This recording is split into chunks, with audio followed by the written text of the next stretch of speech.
papá o su mamá, por favor. Solo el papá, ok. De 12 a 18 años, por favor, pueden pasar con el hermano Fernando.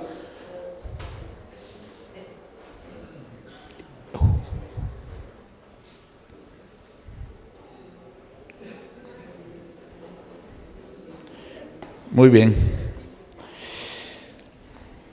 Ahora sí, mis hermanos, vamos a entrar rápidamente al tema. Se recuerdan que el domingo pasado habíamos hablado sobre un examen que nos estábamos haciendo. Vimos 4 puntos, voy a darlos rápidamente, pero antes de eso que por favor prestemos atención y apuntemos todos estos puntos, mis hermanos, para que cuando los tengamos todos, que hoy terminamos la lista, que podamos nosotros hacernos un chequeo, nosotros y el Señor, para ver cómo andamos. Habíamos dicho que un chequeo es el reconocimiento médico completo a que se somete una persona que no representa síntomas de ninguna enfermedad concreta y cuya finalidad es la detección a tiempo y la prevención de enfermedades. Eso es un chequeo. En pocas palabras, es una revisión completa para comprobar el estado de salud de una persona. Y habíamos hablado de 3 cosas muy importantes. ¿Cómo me veo yo? ¿Cómo me ve la gente? Y lo más importante, ¿cómo me ve el Señor? Habíamos hablado del primer síntoma. ¿Cuál era? El peso y la medida, que hablamos del libro de Daniel, capítulo 5, versículo 27. La segunda, hablamos de la temperatura. ¿Cómo estaba la temperatura? Si estábamos fríos, si estábamos calientes o estábamos tibios. Y habíamos dicho algo que les había dicho yo, que era como una bofetada para nosotros, que una persona tibia es una persona que conoce mucho de la palabra del Señor, pero que no vive nada de ella. Eso es duro. Una persona tibia es una persona que conoce mucho de la palabra, pero que no vive nada de ella. ¿Y a quiénes les dijo el Señor que eran tibios? A los escribas y fariseos.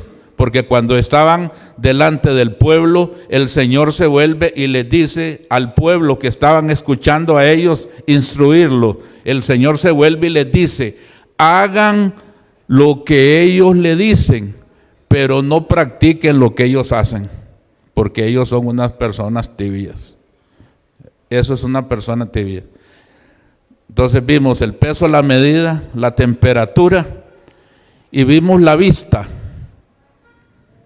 Y vimos la visión espiritual, que vemos siempre los errores de los demás y no nos vemos los de nosotros mismos. Por eso el Señor dice que para qué nos fijamos en la espina que tiene el hermano, en la paja que tiene el hermano en su ojo, y no nos vemos la viga que tenemos nosotros, que estamos acostumbrados a estar juzgando a los demás y no vemos cómo vivimos nosotros, cómo está nuestra vida espiritual. Y la número 4, que era cómo están nuestras manos y nuestras rodillas. Quiero que sigamos ahí. Habíamos hablado del libro del Éxodo, capítulo 17, versículo 18, cuando el pueblo de Israel viene saliendo de Egipto, que ellos van directo hacia la tierra prometida, y llegando al lugar de Refidín, los amalecitas los atacan por detrás. Y eso, mis hermanos, lo retomo, porque eso más que, aparte que ahí fue una parte física, también hoy para nosotros significa una parte espiritual, porque Moisés se sube a un collado alto, pero como cuando él levantaba la vara en su mano, él se cansaba, y cuando bajaba las manos, ¿qué pasaba? Que el pueblo de Israel comenzaba a perder, pero cuando levantaba las manos, el pueblo de Israel comenzaba a ganar. Y eso, mis hermanos, y cuando a él lo sientan en una roca, ¿cuál es la roca de nosotros hoy? Cristo Jesús. Por eso le digo que también eso representa una parte espiritual, porque él fue sentado en una roca y que tenía en su mano una vara, que era la vara de Dios, que es cuando ustedes y yo buscamos al Señor. ¿Y quiénes le ayudaron? Aarón por un lado y Hur por otro, pero dos personas especiales, porque Hur en el hebreo significa una persona leal, una persona transparente, una persona íntegra. ¿Y qué nos dice eso a nosotros, mis hermanos? Que si en algún momento de nuestra vida nosotros necesitamos que a una persona nos ayude en determinado momento, que tengamos la sabiduría de buscar las personas idóneas, porque no toda persona es idónea para ayudarnos en un trance. No toda persona es idónea. ¿Y qué significa los amalecitas? Los amalecitas hoy se habla, en el aspecto espiritual, se habla del espíritu de Amalek. El espíritu de Amalek es aquel que lo quiere desviar a uno del camino recto del Señor. El que te ataca por la espalda, como atacó a Amalek al pueblo de Israel, que lo atacó por la espalda. El que te traiciona, el que te da palmaditas en la espalda y después te está serruchando el piso en el trabajo. Aquel que dice, sos mi hermano y todo, y por detrás te está clavando la puñalada. El que te traiciona. Ese es el espíritu de Amalek. Mis hermanos, ¿y cómo están nuestras manos y nuestras rodillas? ¿Cómo están? Porque aquí habla de que las manos las tenemos caídas y nuestras rodillas tiesas. Eso está en el libro de los Hebreos, lo habíamos visto, Hebreos capítulo 12, en el Hebreos capítulo 12, versículo 12. Vamos a ver, sí, Hebreos 12:12 dice, por lo cual levantad las manos caídas y las rodillas paralizadas. Mis hermanos, esto trata de nuestra relación que tenemos con el Señor. Íntegramente es cómo está nuestra intimidad con Él. ¿Cómo está nuestra intimidad con Él?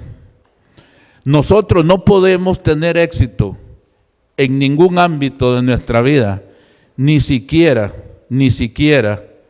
intentar hacer algo en los caminos del Señor si nosotros no tenemos la actitud correcta. Y Jesús nos da un ejemplo bien claro en el libro de Marcos, capítulo 1, versículo 35, que dice, y levantándose de mañana, siendo aún muy oscuro, estamos hablando que era entre las 2 y las 3 de la mañana, imagínense, levantándose muy de mañana, siendo aún muy oscuro, dice, buscaba un lugar solitario, ¿y qué hacía él ahí? Y ahí oraba. O sea, que él buscaba siempre primeramente estar en la presencia de su Padre. Dice, y buscándolo Pedro y con los que con él estaban, le decían, Señor, te hemos estado buscando. Y él le dijo, vamos para predicar y enseñar, porque para eso he venido, para predicar y enseñar. Y dice en el verso 38, y ahí expulsaba a los demonios de las personas. Entonces, si nosotros queremos tener éxito en nuestras predicaciones, en nuestra enseñanza y en nuestra vida espiritual, ahí tenemos un modelo. Y Jesús lo hacía ¿qué? ¿Solo los domingos o solo los martes? Lo hacía todos los días. Todos los días. Porque mis hermanos, solamente cuando ustedes y yo estamos en la intimidad con el Señor, es cuando nosotros podemos sentir de que Él nos acuerpa, de que Él nos ayuda, de que Él nos mete al camino ideal, a donde Él quiere que nosotros estemos, a donde ustedes y yo le decimos, Señor, yo quiero que me muestres cómo querés que yo camine. Donde el Señor nos dice, yo quiero ser tu bastón, yo quiero ser tu apoyo, donde yo quiero ser tu fortaleza. Es en la intimidad, mis hermanos, como dice en el Salmo 25:14, para los que me buscan, dice el Señor, a los que me buscan, aquellos que tienen intimidad conmigo, a ellos, dice, les voy a dar a conocer la intimidad de mis pactos. Porque es ahí, mis hermanos, en la intimidad, donde ustedes y yo podemos ser empoderados en Cristo Jesús. Porque una persona es vencedor en esta vida siempre y cuando tenga a Jesús en su corazón. Esa es la única, es el único parámetro. Es el único parámetro. Y para terminar este punto, le digo algo muy concluyente. No hay un lugar más seguro en el que ustedes y yo podemos estar cuando nuestra vida está depositada en las manos del Señor. Amén, mis hermanos. No hay un lugar más seguro que eso, cuando nuestra vida está depositada en las manos del Señor. Y voy a decirla rápidamente, no la tengo en mis apuntes, pero quiero para que vean que lo que les estoy diciendo es cierto. En el libro de Job, cuando entra Satanás, ¿entra con quiénes? Con los ángeles de Dios, y él llega disfrazado como un ángel de Dios también. Y cuando Dios lo ve, lo llama y le dice, vení. ¿Y qué le dice? ¿De dónde venís? De rondar la tierra y de caminar por ella. ¿Has visto a Job? No hay otro como él en la tierra. Varón perfecto y recto, temeroso de Dios y apartado del mal. Vea las características que Dios le dijo que tenía. Lo picó. Le dice, no hay otro como él en la tierra. ¿Y qué le dice él? Él no te teme en balde porque lo ha cercado. Lo ha cercado. Y por eso yo lo he querido tocar y no he podido. Porque nunca lo iba a poder tocar. Porque él estaba en la poderosa mano del Señor. Y así podemos también nosotros, si nos disponemos y somos honestos con el Señor, a tener la misma protección que Job la tuvo. Amén.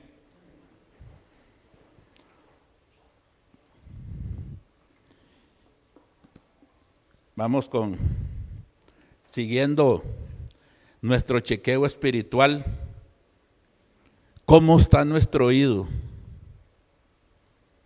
Dice la palabra del Señor en Mateo 13, versículo 9. El que tiene oídos para oír, oiga. Dice en el libro de Juan, capítulo 10, versículo 27. Mis ovejas oyen mi voz y yo las conozco y me siguen. ¿Cuántas ovejas sabemos aquí? Todos somos ovejas del Señor, ¿sí? Amén. Y uno dice en el Salmo 23, Jehová es mi pastor y nada me faltará. Pero viene el Señor y nos dice a nosotros, y si vos sos mi oveja, entonces ¿por qué vivís tu vida como a vos te pega la gana? Si yo fuera tu pastor y vos sos mi oveja, entonces vos vivirías como yo digo que vivás, pero vos vivís a tu manera. Y voy a hablarles, mis hermanos, porque esto lo golpea a uno.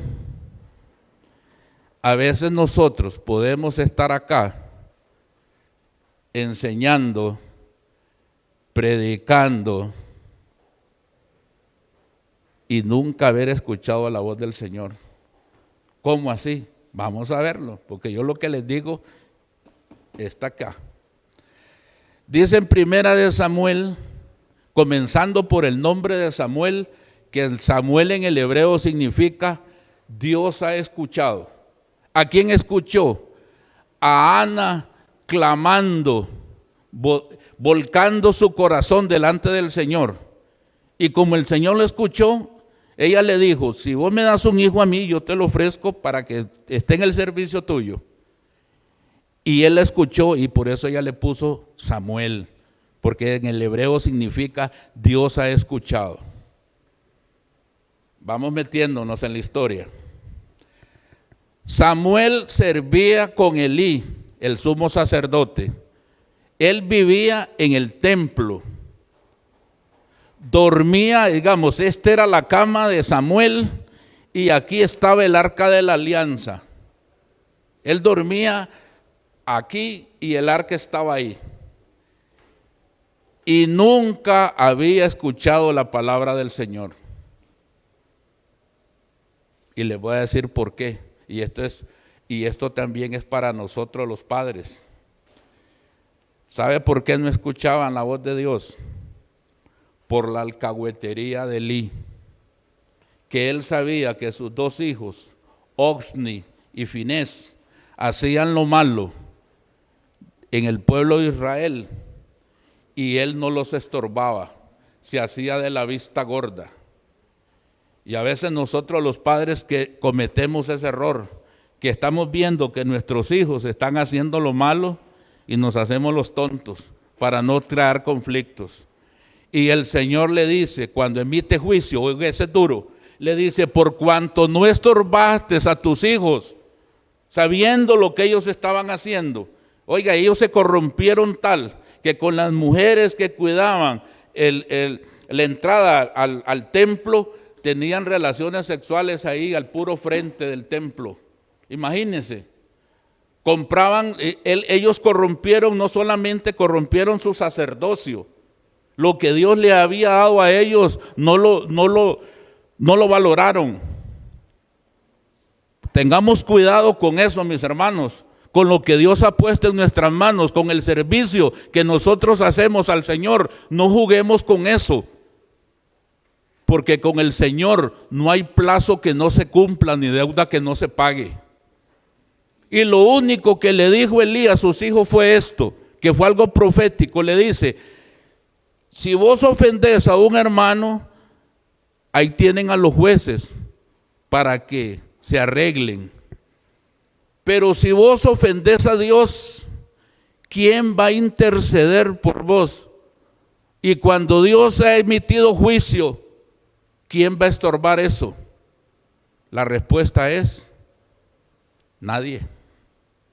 Nadie. ¿Y qué hicieron? Que el papá les dijo eso y les entró por un oído y les salió por el otro. ¿Por qué? Porque ya Dios había dispuesto que eso fuera así, porque el juicio de Dios venía sobre ellos. Y hasta el día de hoy, mis hermanos, la casa de Elí desapareció, porque el Señor barrió esa casa.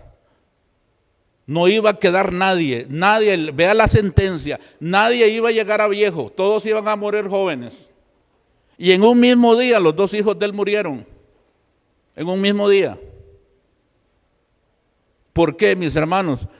Porque ellos pensaron de que se podían burlar de Dios y el sacerdocio, el servicio que les había puesto en sus manos, ellos lo tuvieron en menos. Cuando uno se para aquí, mi hermano, no debe tener temor y temblor.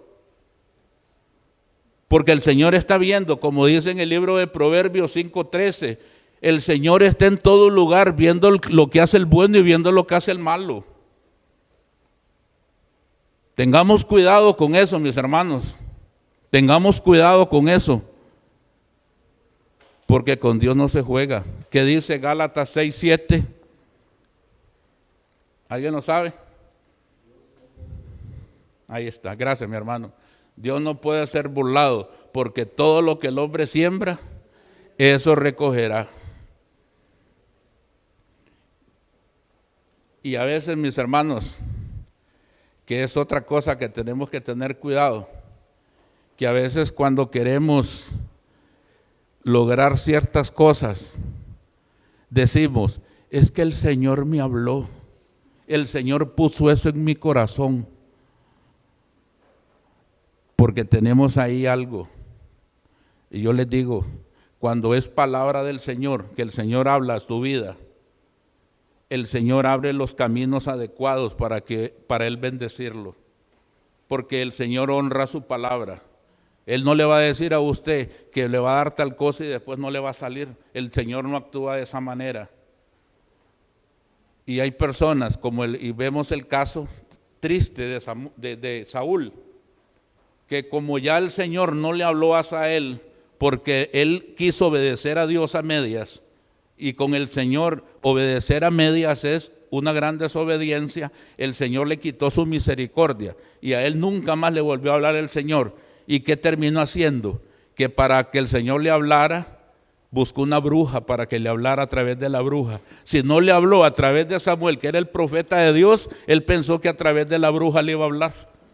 Vea hasta dónde llegó de confundido. Mis hermanos, cuando el Señor habla a tu vida, porque Él siempre nos habla, el Señor le puede hablar a usted a través de una predicación, le puede hablar a través de una enseñanza, le habla a través de su palabra, y le puede hablar también a través de un hermano. Él siempre habla.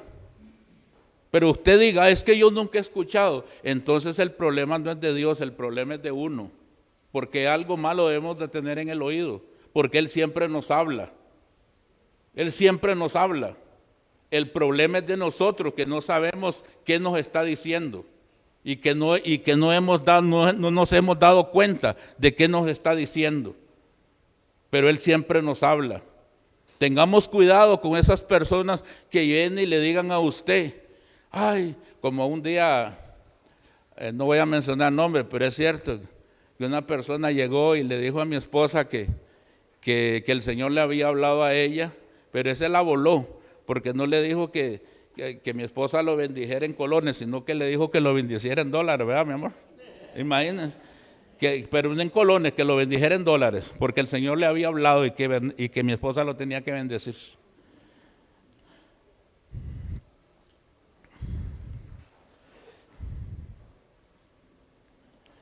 Vamos al número 6. Nuestro corazón. Y estamos en el texto base que dice el Salmo 139, 23 y 24. Examíname, oh Dios, y conoce ¿qué? Mi corazón. Entonces vamos a ver, dice el corazón. Dice la palabra del Señor que hay 3 tipos de corazones. El corazón endurecido, el corazón sucio,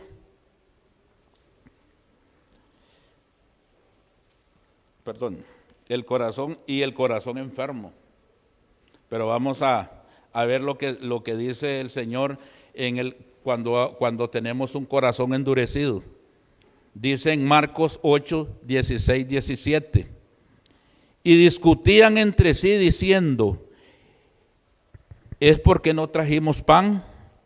Y entendiéndolo Jesús les dijo, ¿qué discutís?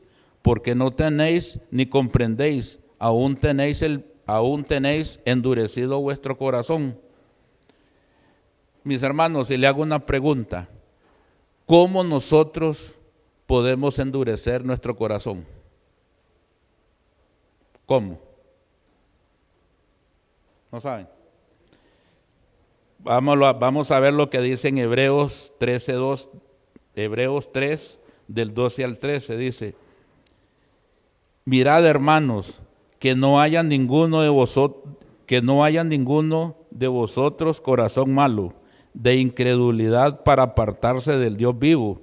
Antes exhortaos los unos a los otros cada día, entre tanto que se dice hoy, para que ninguno de vosotros se endurezca por el engaño del pecado. Antes, lo que endurece el corazón es el pecado. Y la práctica constante del pecado endurece el corazón. Vayamos rápidamente a esta historia, la han escuchado. Voy a ir nada más directo a 2 versículos. En el libro de los Jueces, capítulo 16, versículo 20, está dormido el chamacón y le dice Dalila, Sansón, Sansón, los filisteos. Y Sansón se para ahí, como se imagina, cuando uno está dormido, que a uno lo despiertan, que se levanta uno así como, y Sansón se despierta. ¿Y qué dice Sansón? A como salí esta vez, voy a salir de nuevo. Pero él no sabía que ya Dios se había apartado de él, porque la práctica constante del pecado endurece el corazón. Y él no sabía que ya Dios se había apartado de él. Y lo primero que hacen cuando lo agarran a él ya, cuando le cortaron las guedejas, lo primero que hacen es que le sacan los ojos. ¿Y sabe qué significa eso, mis hermanos? Que cuando nosotros hemos caído en pecado, nosotros perdemos la visión que el Señor tenía para con nuestra vida, nosotros la perdemos. Lo que el Señor tenía dispuesto, un pastorado, un maestro, un predicador, esa visión que el Señor tenía, que teníamos nosotros en Él, la perdemos, porque el pecado nos arrebató eso. A Sansón le arrebató lo que Dios había puesto en su mano, pero él permitió que eso le pasara, porque él nunca dejó de practicar el pecado, y él pensó que él podía estar jugando con el mundo y con Dios, con el mundo y con Dios. Y Dios le dio, y le dio, y le dio, y le dio oportunidad. Por eso él dijo, así como salí las otras veces, voy a salir esta vez. Pero como le repito, la misericordia de Dios es infinita. Y a veces nosotros creemos que porque no nos pasa nada, no nos va a pasar nada y seguimos en el chingue. Pero no. El Señor tiene su plazo, y a Sansón le llegó su plazo. ¿Y sabe qué es lo más duro?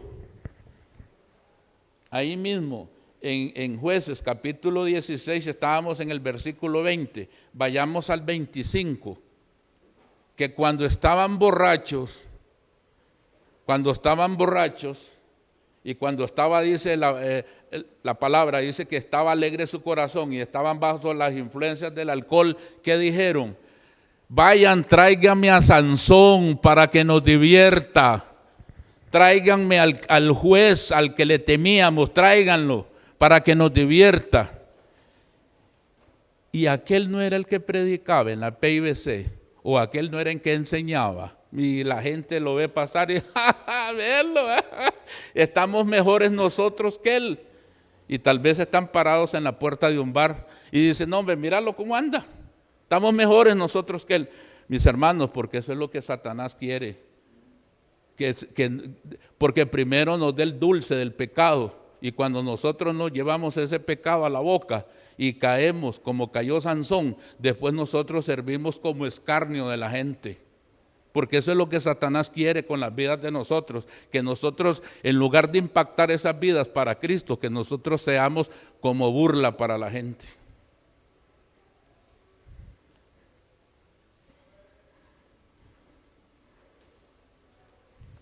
Eso es un corazón endurecido. Dice el corazón sucio, porque de dentro del corazón, dice, de los hombres salen los malos pensamientos, los adulterios, las fornicaciones, los homicidios, los hurtos, las avaricias, las maldades, el engaño, la lascivia, la envidia, la maledicencia, la soberbia, la insensatez. Todas estas maldades de dentro salen y contaminan al hombre. Eso está en el Evangelio de Marcos, capítulo 7, versículos 21 y 23. Y esto, mis hermanos, es a qué estamos expuestos nosotros. ¿Qué tipo de programas vemos? ¿Cuánto exponemos nuestra vida a la pornografía? ¿Cuánto exponemos nuestra vida a música que nos inducen a otras cosas? ¿Qué estamos metiendo en nuestro cuerpo a través de la vista? ¿Con qué amistades nos juntamos? ¿Con qué personas nos relacionamos? ¿No dicen en el libro de Corintios, capítulo 15, versículo 33, dice, no erréis? Otras versiones dicen, no se equivoquen. Las malas compañías corrompen las buenas costumbres. Seamos sensatos con qué personas nosotros nos relacionamos, con quiénes caminamos, con quiénes tenemos intimidad. Porque, mis hermanos, hay algo muy importante, que nosotros a todo lo que oigamos y a todo lo que decimos, igual como cuando vamos a hacer café, ¿qué es lo que le ponemos al coffee maker cuando le vamos a echar el café? ¿Qué le ponemos? ¿Un qué? Un filtro. Pongámosle filtro a las cosas que decimos y a las cosas que nos dicen. No dejemos que ensucien nuestro corazón. Y como dice también en Eclesiastés 7:21, no apliquemos el corazón a todas las cosas que se hablan. No apliquemos el corazón. Que no nos pase como le pasó a Saúl, que por un canto que unas mujeres se inventaron, el hombre le dañaron el corazón. ¿Se acuerda ese canto que las mujeres se inventaron? Que dijeron, Saúl mató a sus 1000, pero David a sus 10,000. Esa palabra le entró al corazón y le echó a perder. Y la palabra del Señor dice que él fue desgraciado todos los días de su vida hasta que murió. Solo por unas simples frases de palabra. Y la Biblia lo dice tan categórico, que dice que hay palabras que son como golpes de martillo. Pégese usted un martillazo en la mano a ver si no le duele. Dígame a mí un día que mi hermano Daniel estaba arreglando un closet y eso que como que se le mueve el clavo a uno, y pareciera mentira, que es como donde le da más duro a uno. Y me pego ese martillazo, se suelta el martillo y así. Y llega Bernardito y me dice, no me diga que le duele. Y yo con ganas como de hurcar, yo así hasta que me bajaban esas lágrimas, me dice, no me diga que le duele.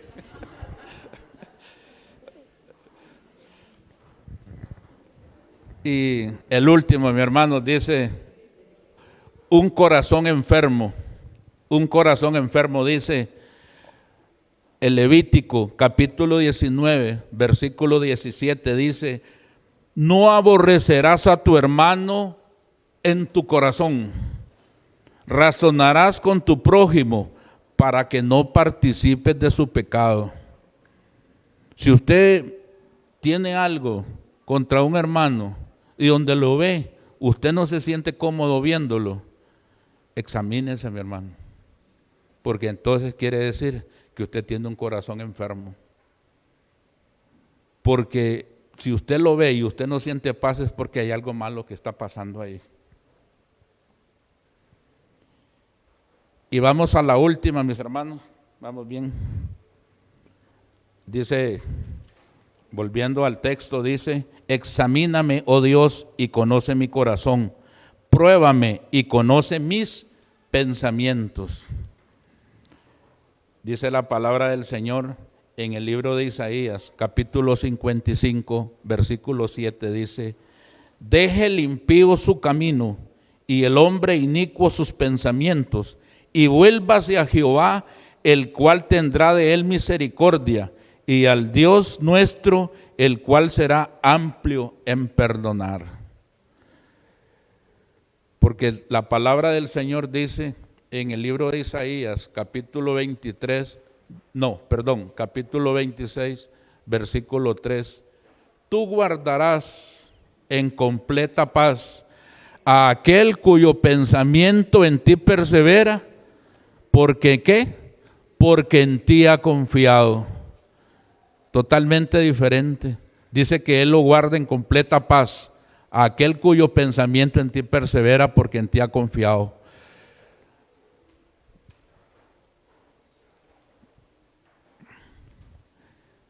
Y ya para terminar, mis hermanos, el arrepentirse y en buscar de Dios es toda una decisión, porque una cosa es el remordimiento y otra cosa es el arrepentimiento. El arrepentirse en el hebreo significa un cambio de dirección. Si yo voy caminando para acá, yo tengo que caminar para acá, y si voy para acá, yo tengo que caminar para acá. El arrepentirse es un cambio de 180 grados. Pero cuando el pecado es constante en la vida de una persona, es evidencia de dos cosas: que no ha conocido del Señor y que tampoco ha tenido una relación con Él. Y en esta mañana, mis hermanos, en esta mañana quiero que meditemos antes de quedar despedidos, en este recorrido que hemos hecho por este chequeo espiritual. Porque este chequeo espiritual lo hizo un hombre igual que cada uno de nosotros. Un hombre que reconoció que en muchos momentos de su vida él le falló al Señor, pero también que él siempre estuvo dispuesto a vivir su vida con excelencia, como fue el rey David. Que en esta mañana, mis hermanos, podamos tener la convicción, que podamos tener la fortaleza y decirle al Señor: Padre, que mi vida, pésame nuestra vida, porque el Señor tiene su balanza, igual que lo hizo con Belsasar. Le dijo: tu vida ha sido pesada y ha sido encontrado falta de peso. En esta mañana, mis hermanos, podemos decirle al Señor: Padre, que pon tu balanza en nuestra vida y pésanos. Mídenos, Señor, y como dice tu palabra, enséñanos, muéstranos cómo está nuestra temperatura. ¿Estamos fríos? ¿Estamos calientes? ¿Estamos tibios? ¿Cómo está la PIBC hoy? ¿Está tibia? ¿Está fría? ¿Está caliente? ¿Cómo está nuestra visión? ¿Estamos viendo al hermano que está haciendo mal para juzgarlo, para condenarlo? ¿O estamos viendo hacia adentro de nosotros? ¿Cómo está nuestro oído? ¿Estamos realmente escuchando la palabra del Señor? ¿Realmente escuchamos la palabra del Señor? ¿Y cómo están nuestras manos y nuestras rodillas? ¿Realmente hacemos devocionales? ¿Lo buscamos en las mañanas? ¿Queremos tener intimidad con Él? ¿Cómo están nuestras manos y nuestras rodillas? ¿Cómo está ese devocional? ¿Cómo está esa intimidad con Dios? ¿Realmente Él es lo más importante en nuestras vidas? ¿Realmente Él es el que ocupa el primer lugar en nosotros? ¿O lo buscamos solo como cuando estamos con una situación difícil? Lo tenemos como la lámpara de Aladino, frotamos la Biblia solamente cuando tenemos una situación difícil. ¿O no hay nada más importante que Él en nuestra vida? Le damos el primer lugar a Él en nuestra vida. Pero entendamos una cosa, mi hermano: cuando usted y yo relegamos al Señor de nuestra vida y le damos el tercero, el cuarto, el quinto lugar en nuestra vida, así va a ser la respuesta que Él nos va a dar a nosotros también. Porque la bendición se pelea día con día. Dice en Segunda de Crónicas, capítulo 26, que el rey Usías persistió en buscar de Dios. Y persistió, y él propuso en su corazón andar en los caminos de su padre Abdías. Y cuando él se propuso andar en los caminos de su padre Abdías, porque él puso a Dios de primero en su corazón y persistió en buscarlo a Él, dice que el Señor lo prosperó y lo engrandeció. Porque ese es el término de prosperidad. Porque cuando ustedes y yo buscamos al Señor, el Señor a nosotros nos va a prosperar y nos va a fortalecer. ¿Y cómo está nuestro corazón, mis hermanos? ¿Realmente tenemos un corazón sano o lo tenemos endurecido, lo tenemos sucio o lo tenemos enfermo? Señor, muéstranos cómo está nuestro corazón en esta mañana, Padre Santo, y límpianos, como decía el Salmo 51, límpianos con hisopo, Señor, límpianos, Señor, porque lo que tú limpias lo hace más blanco que la nieve, Padre Santo. Y nosotros reconocemos, Padre, que necesitamos de ti, porque una persona que está delante del Señor y reconoce que es pobre en espíritu, una persona que reconoce que es pobre en espíritu, es una persona que dice: Señor, yo reconozco que yo necesito de ti en mi vida. Porque las pruebas que el Señor nos pone a través del transcurso de nuestra vida son para que ustedes y yo crezcamos espiritualmente. Porque el Señor quiere que nosotros tengamos una vida victoriosa. Porque el Señor dice: no temáis, porque yo he vencido el mundo y ustedes en mí son más que vencedores. Amén. Nosotros en Él somos más que vencedores, porque fuera de Él no podemos hacer nada. Porque Él es la plenitud. Él quiere que nosotros tengamos vidas victoriosas, pero también Él quiere que nosotros pongamos de nuestra parte. Y en esta mañana, Señor, oramos delante de ti, Señor, y te decimos: Padre, gracias por esta reflexión. Gracias, Señor, porque nos has mostrado, cada uno de nosotros sabemos cómo está nuestra vida delante de ti, Señor.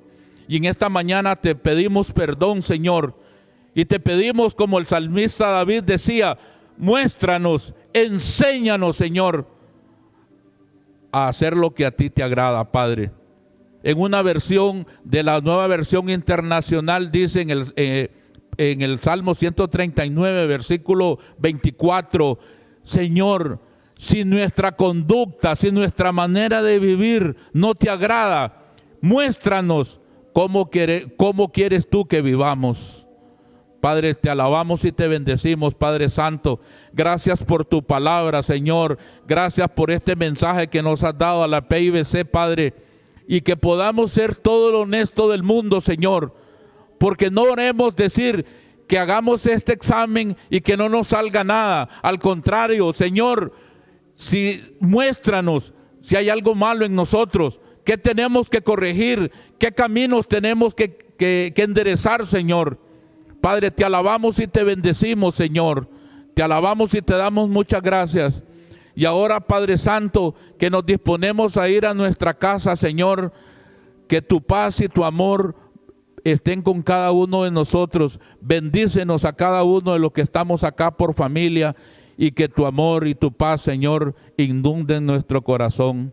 Te alabamos y te bendecimos, Señor, y te damos muchas gracias en el nombre de tu Hijo amado Jesús. Amén. Muchas gracias, mis hermanos, que el Señor me los bendiga muy ricamente.